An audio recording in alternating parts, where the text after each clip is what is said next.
Ouf, quelle journée, tellement de choses à faire, j'ai couru partout. Je suis vidé. Bon, la Bible est là, mais je suis vraiment trop fatigué ce soir. J'ai prié toute la semaine, Dieu sait que je le sers de mon mieux.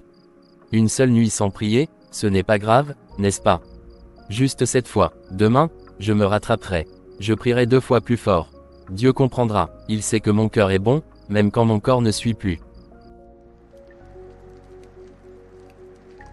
Où suis-je? Qu'est-ce qui se passe? C'est un rêve, c'est forcément un rêve. Un rêve? Non, Elias, tu m'as ouvert la porte.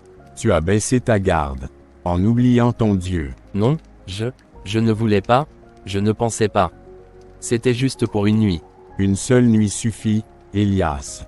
Tu as laissé ta protection. Tu dors, mais ton âme, elle est vulnérable. Et maintenant, elle est à ma portée. Regarde autour de toi, sens le froid, c'est l'oubli, c'est le vide. Seigneur, Père Céleste, pardonne-moi cette faiblesse, ne m'abandonne pas, je t'en supplie, retire-moi d'ici. Aïe aïe aïe aïe aïe. Oh mon Dieu, c'était si réel, si terrifiant. J'ai senti les ténèbres autour de moi. C'était comme si l'air manquait. C'était une présence, si froide. Père Tout-Puissant, merci, merci de ne pas m'avoir abandonné. Merci de m'avoir averti. Je suis tellement désolé d'avoir été négligent, d'avoir douté de l'importance de ce moment avec toi. Garde-moi, protège-moi de toute influence. Pardonne-moi ma paresse spirituelle. Tu as bien dormi, Elias. Tu as l'air pensif ce matin. Non, maman, je n'ai pas bien dormi du tout.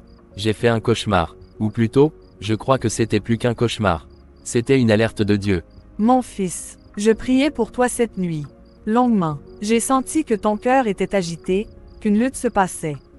Mais j'ai senti la main de Dieu sur toi. Il t'a protégé. Oui, maman, il m'a protégé. Je t'expliquerai. Mais je sais une chose maintenant, je ne me coucherai plus jamais sans prier. Plus jamais, c'est plus important que tout le reste. Pierre, ce que j'ai vécu cette nuit-là a changé ma vie. Beaucoup de gens pensent que la nuit, c'est juste pour dormir, pour se reposer. Mais pour notre âme, c'est aussi un champ de bataille spirituelle. C'est un moment où nous sommes vulnérables si nous ne sommes pas connectés à notre protecteur. Moi, j'ai oublié, juste pour une nuit, par fatigue. Et j'ai vu ce que ça coûte. J'ai senti la présence des ténèbres. J'ai vu l'abîme. Une seule nuit de négligence peut tout changer. Mes chers frères et sœurs, la prière n'est pas une option, c'est une nécessité. C'est l'armure du croyant, c'est le souffle de l'âme. N'oubliez jamais, veillez et priez, afin que vous ne tombiez pas en tentation. Ne laisse jamais la prière de côté. Ne sous-estimez jamais son pouvoir. L'expérience de Elias est un avertissement.